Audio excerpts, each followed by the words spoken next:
আসসালামু আলাইকুম, কেমন আছেন আপনারা সবাই? আশা করি ভালো আছেন। আর নতুন আরেকটা ব্লগে আপনাদের সবাইকে স্বাগতম। চলে আসলাম নতুন আরেকটা ব্লগে। হ্যাঁ, আর এই যে বিদায়ের বেলাটা আসলে অনেক কষ্টের হয়, তাই না? শ্বশুরবাড়ি থেকে যখন বিদায় নিয়ে চলে আসলাম তখন অনেকটাই খারাপ লাগতেছে। আর এই দেখেন কি সুন্দর ফল না, দেখতে আসলেই অনেক ভালো লাগে। আর যেটা বলতেছিলাম যে চলে আসলাম শ্বশুরবাড়ি থেকে, সবাই এই 4-5 দিন ছিলাম, সবাই এতটা আপন করে নিয়েছিল, অনেক ভাল লাগছিল।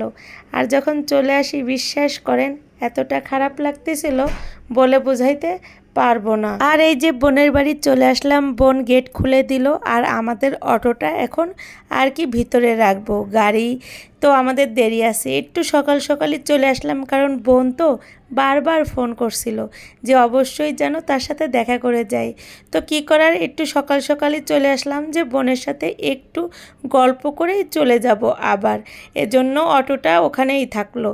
আর এদিকে দেখেন বোন আমাদের জন্য অনেক রকম রান্না করছে। বোনকে অবশ্য বলেছিলাম যে শুধু অল্প কিছু করতে, কিন্তু দেখেন বোন ভর্তা থেকে শুরু করে সব কিছু করছে যাতে আমরা খেতে পারি, মানে আমি একটু খেতে পারি। আর এই যে বোনের নতুন ফ্রিজ, এই ডিপ ফ্রিজটা কিনলো নতুন, এটা হলো সিঙ্গেল। তো আপার কিন্তু ফ্রিজ আছে ডিপ ফ্রিজ, তারপরও আরেকটা কিনলো। আর এদিকে তো ওর নর্মাল আর ডিপ একসাথেই। তো আমি দেখতেছিলাম যে ওর ফ্রিজে ও কি কি রাখছে, দেখি যে একদম ফ্রিজে একদম টই টম্বা ভরি, মানে সব কিছু দিয়ে ভরে রাখছে বুঝছেন। আর এই পাশে তো ডিপ, এটা তো ভরাই আছে। তো এই হলো কুরবানির আগ থেকে ফ্রিজ কেনার ধুম পড়ে যায়, তাই না? আর এই দেখেন এটা হলো কুরবানির মাংস।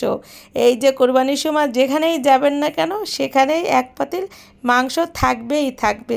তো বোন আবার কি করলো, আমাদের জন্য ভর্তাও করলো যে আমি যদি মাংস না খেতে পারি, এই জন্য বোন আবার ভর্তাও করলো। আর এই যে মাংস এখন বোন বের করছিল রান্না, আবার রান্না করবে। তো আমি বললাম আপা এই তো মাংস আছে, আর রান্না করার দরকার নেই, আর আমরা কিন্তু চলে যাব। তো বোনকে আমি জোর করে উঠাই রাখলাম যে আচ্ছা উঠাই রাখ। আর এদিকে মগজ, এদিকে কাঁঠাল দিছে, এটা কিন্তু ভুড়ি, এটা আলু ভর্তা, তারপর মরিচ ভর্তা। দেখেন এটা হলো লতি দিয়ে চিংড়ি মাছ, এটা হলো মাংস, ভাত। মানে বোন পারে না যে আরও কিছু দিক আমাকে। হ্যাঁ, বলেছি আসবো, এই জন্য আপা সেই সকাল থেকে রান্না করছে। আর এই যে আপা সেই ভাইরাল চুলা, এই চুলাটা এত মানুষ পছন্দ করছে, এত মানুষ পছন্দ করছে, আর শুধু বলছে যে এই চুলাটার ছবি যেন আমি দিই। তো এই জন্য তুললাম। আপা বলল যে এই যে এখানে না আমার আপার একটা পুকুর ছিল, এই পুকুরটা ভরাট করছে। তো আপা বলল চল সামনে ওই আরেকটা পুকুর কাটছি ওটা দেখে আসবি। তো এই যে সামনে কিন্তু এটা বিশাল বড় পুকুরই ছিল। হ্যাঁ, এটা ভরাট করছে দেখেন। আর এখন ওই সাইডে পুকুর করছে, এটা অবশ্য অনেক সুন্দর করছে, দেখে চোখ জুড়াই যাচ্ছে। আর এই যে আপার এই গাছগুলো দেখতেছিলাম চারপাশে, আপা অনেক সুন্দর গাছ লাগাইছে। আসলে গাছগুলো দেখতে অনেক ভালোই লাগে। হ্যাঁ, আর যদি ফল ধরে তখন তো আরও ভালো লাগে। এই যে এই গাছগুলো খুলনা থেকে কিনে আনছিল আপা, আমার ব্লগে আপনারা দেখতেই পারবেন যে এই গাছগুলো আপা আনছে। আর এই দেখেন এত ভালো লাগছে, আসলে বিকেল বেলা এই পুকুরে বসে থাকতে অনেক ভালো লাগে, তাই না? এরকম পুকুর পাড়ে যদি ঘাটে বসা যায় তাহলে তো সেই রকম একটা ফিলিংস কাজ করে।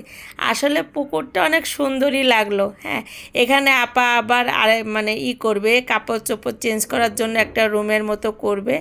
আর এই দেখেন আপার নতুন আর কি পুকুরের লোকটা আমার কাছে ভালো লাগছে। আপা বলল যে চারপাশে আরও গাছ লাগাবে, কেবল শুরু করছে তো এখনও কাজটা শেষ হয়নি।